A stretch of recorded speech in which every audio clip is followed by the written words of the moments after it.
a material being,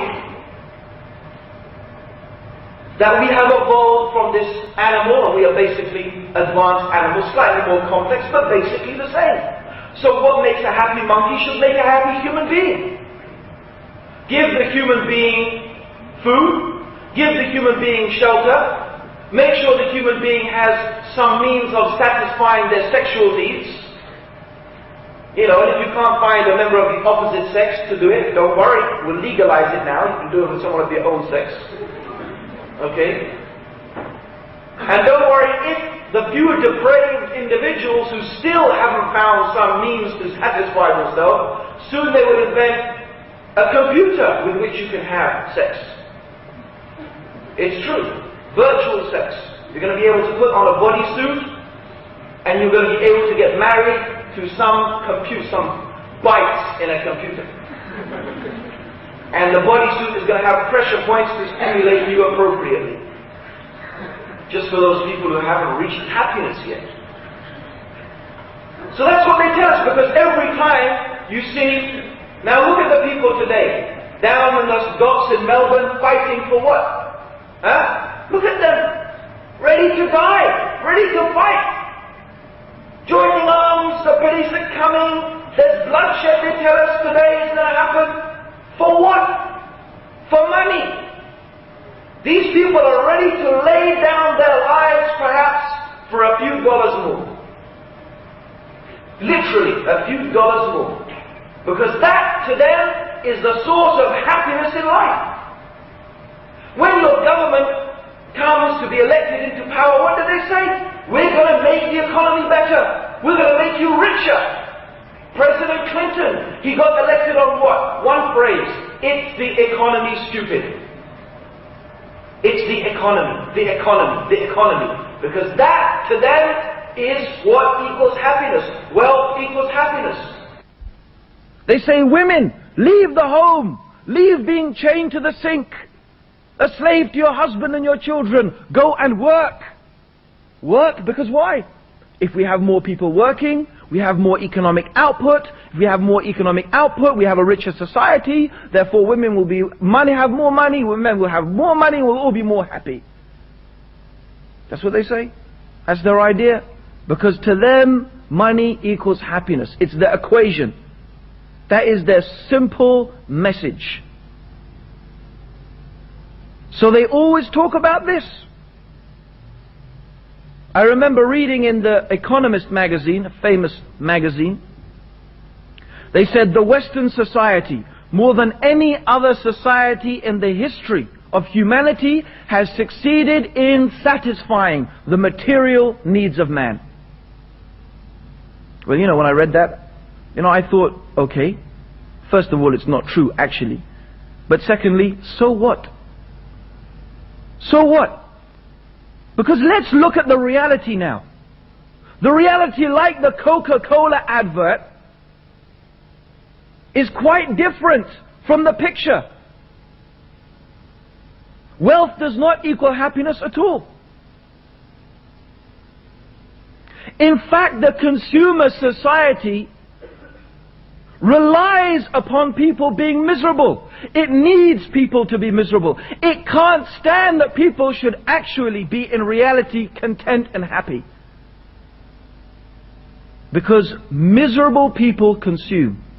It is miserable people who need to spend their miserable lives watching the Titanic, watching Neighbours, and Home and Away. I'm serious. Miserable people need to fill their miserable lives with hours and hours of music, fantasy, entertainment, fashion, intoxication. Why? Why do people spend so much time and so much money and so much effort in trying to escape from reality? To escape from reality. And that's what it is. Hollywood is in the business of dreams. Dreams. I don't know, I haven't seen that film Titanic, so I can't speak about it. But there's a film I saw, because everyone was raving about it, I thought I had to, when someone told me what it was about, I thought I have to see this. It sounded so stupid, I said I had to see it. And this was this film, Independence Day. Alright? You know, there were the people, oh, it was fantastic, you should have seen the White House blow up. So, this film, you talk about escapism and fantasy. Right? Look at this. These aliens travel all the way across the universe in these massive spaceships. I mean, they're so big. No, there's one big mothership, and from the mothership comes the little ships, and the little ships is nearly as big as a city. And they come to destroy the earth. But don't worry, it's the 4th of July.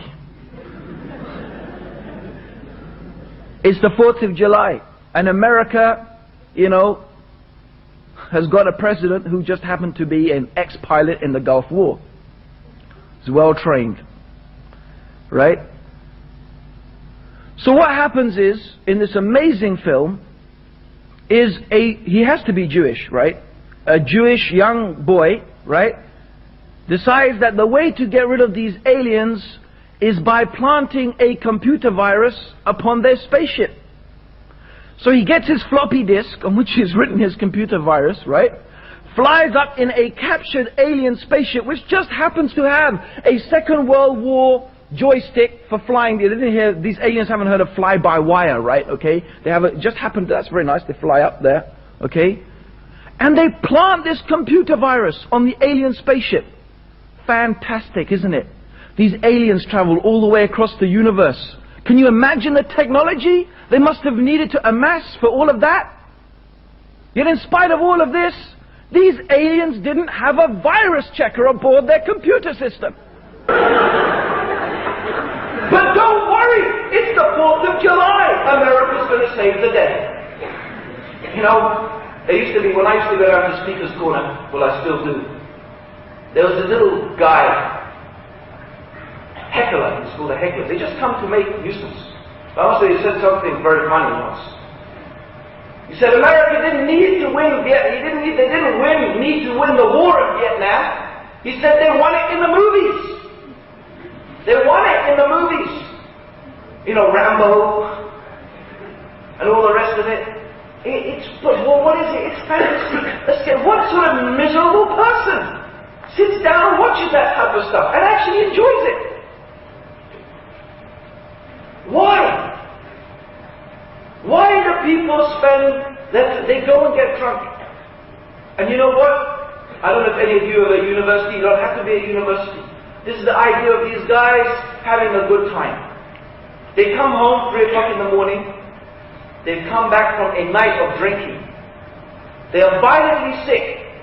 And they fall asleep, you know, in their own sick. They wake up the next morning.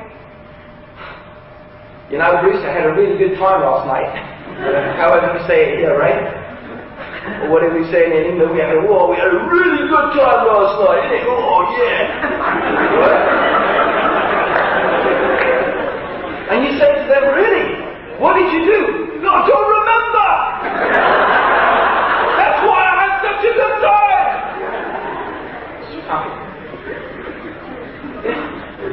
He had a good time. How did he know he had a good time? Because he can't remember what he did. And look, you know, when you take drugs, what happens? I got stoned. I was completely wasted. I was zonked. I was out of it, man.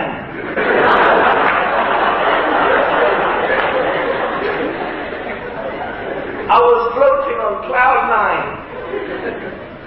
But look at these words. Stoned, wasted, out of it. It is describing a state of self-annihilation. That's what it is. When you have reached a state when you have forgotten yourself. When you have removed yourself from yourself. Is this a description of happiness? Is this a description of people who are happy? No. This is not a description of people who are happy. This is a description of people who are desperately running away from reality. And the only time they can seem to get a moment of relief is when they escape into this world of fantasy. Take away their fantasy, take away their music, take away their films, take away their drink. And then you will see how really happy they are. Similarly, I remember watching a documentary about rain. I don't know if you had these things in Australia, but in England, it was all the rage to have a rave, right? These guys would like meet up in the middle of the countryside, and then they would just mass there, thousands of them, and they would have music going all night. So one of these things that this guy was at 7 o'clock in the morning. 7 o'clock in the morning, and the guy was still boom, boom, boom, boom, like that, little dancing, you know. And this guy was standing there, covered in sweat, soaked through. People died. People died. And this guy was soaked in sweat, there he was, and they asked him, why do you do this? Why have you come here? And he said, you know, I come here, I'm working all week, I come here, and then I dance. And I dance, and I dance, and I dance, and I keep on dancing until I forget myself. I forget myself, and I become lost. And he's describing the state of almost self-annihilation. And this is what it's about, fantasy and escapism. So you have to understand that the consumer society, the society, whose people at the top of this society, the ruling elite, they're the ones who produce the magazines, the fashions, the movies, the alcohol, all these things that you consume consistently and consistently. They're the ones. They don't want you to be happy. They don't want you to be, they need you to be miserable, because miserable people consume. Miserable people need to fill their miserable lives with all of these things to try and make their misery a little bit better. So in reality, it is a society that actually needs people to be miserable. It needs them to be miserable. And it knows that. The people at the top, they know that. And that is why religion in general, but not religion only in general, but most specifically Islam, is the greatest enemy to this false, lying and devious philosophy. The philosophy of the consumer society, of the sex, drugs and rock and roll culture. Islam is the greatest enemy. Because Islam gives contentment. People who are content do not consume. Someone who is content, okay, so my Walkman is 25 years old, but it still plays the Quran. It still records the lectures I go to. What do I need a more fancy one for? Someone is content. They're not always looking for the latest gadget, the latest this, the latest that. Because they know, these people, that happiness is not by surrounding yourself with material things. Because the reality is, as much as you have, you want more. And you never get satisfied. So this consumer society is a proof against itself. It is a proof against itself. Look and see with your eyes.